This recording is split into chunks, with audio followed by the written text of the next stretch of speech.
Imagine waking up to find out that the core component of almost every plug-in solar system on the market just got banned by the federal government.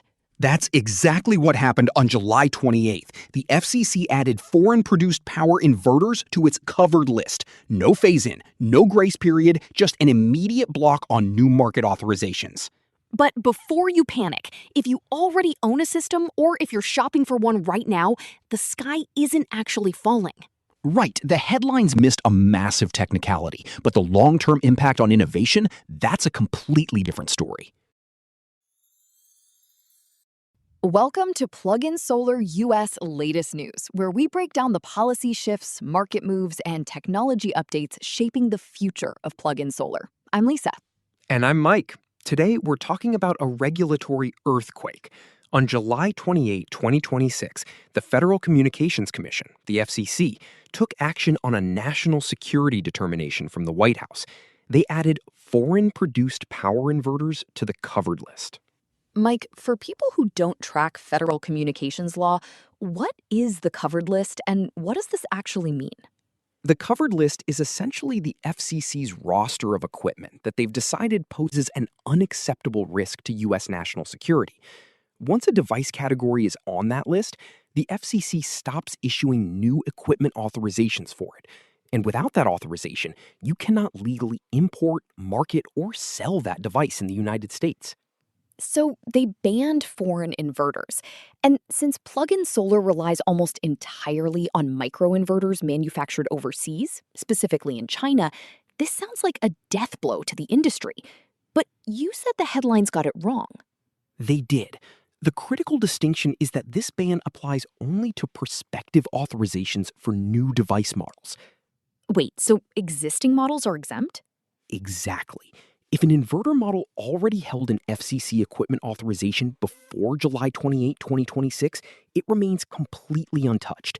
It can still be imported, sold, installed, and operated. The ban is on new models coming to market. Okay, let's talk about why plug-in solar is caught up in this. The FCC's definition of a power inverter is pretty specific, right? It is. It's a two-part test. First, the device has to convert DC to AC power, and the FCC explicitly named microinverters in the text. Second, it has to contain components that enable remote communication, control, or monitoring through Wi-Fi, cellular, or Bluetooth. Which describes literally every modern plug-in solar microinverter. They all have Wi-Fi, so you can track your solar production on an app. Exactly. They are smart, networked appliances by design. For example, the Hoymeals HighFlow Pro, which is the first UL 3700 compliant plug-in microinverter that launched just 2 weeks before this ban, explicitly features integrated Bluetooth and Wi-Fi. It falls squarely into this definition. And the foreign-produced part? Does this just mean China? The ban is technically country neutral. It uses the federal Buy American standard. To avoid the ban, the inverter must be manufactured in the U.S., and the cost of domestic components has to exceed 65%. So a U.S.-branded inverter that's assembled overseas is banned. But a Chinese company that builds a factory in Texas and meets the 65% threshold, that would be allowed. Let's get to the bottom line for consumers. If I'm a renter in Colorado or a homeowner in Vermont, and I have a plug-in solar system on my balcony right now, what happens to my system? Absolutely nothing. Your system is perfectly legal, it will keep operating, and nobody is coming to take it away. What about software updates? If these are considered a security risk, will the app stop working? No. The FCC issued a same-day waiver permitting software and firmware updates for previously authorized models through at least January 1st, 2029. So your security patches and app functionality are safe for years. And what if I want to buy a system tomorrow? You still can. Major manufacturers like AP Systems and Hoymiles already have FCC authorizations for their current product lines.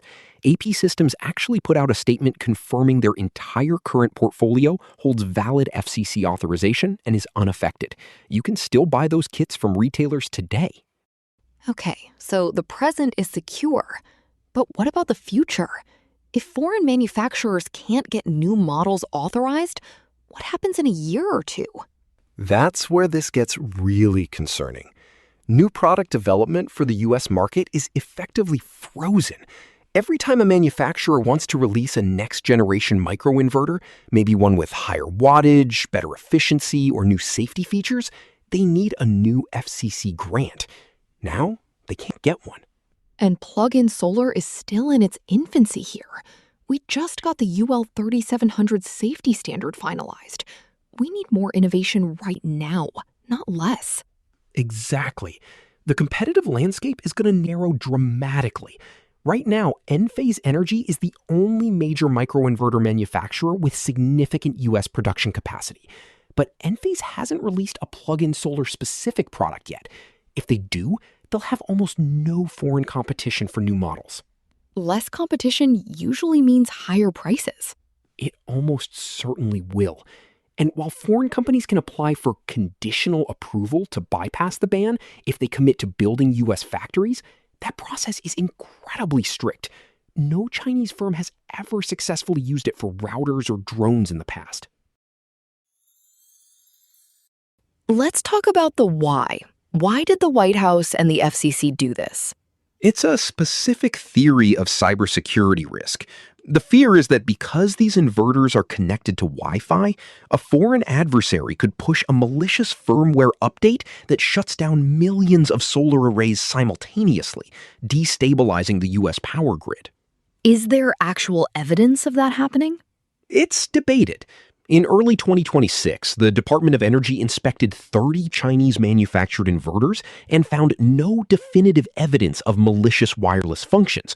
But in 2025, Reuters reported that undocumented cellular radios were found in some Chinese inverters.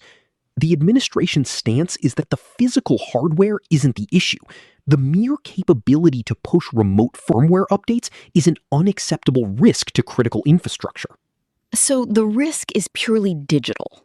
Right. Whether the industry agrees with that framing or not, it is now the regulatory reality they have to operate under. So to recap, if you own plug-in solar, you're fine. If you want to buy current models, you're fine. But the pipeline for next-generation hardware just hit a massive federal roadblock. Exactly. We'll be watching to see if manufacturers like Hoymiles announce US factories, or if domestic players like Enphase step up to fill the void. That's the latest news on plug-in solar. You can read our full breakdown of the FCC inverter ban and what it means for your specific setup at pluginsolarus.com. I'm Lisa. And I'm Mike. Thanks for listening.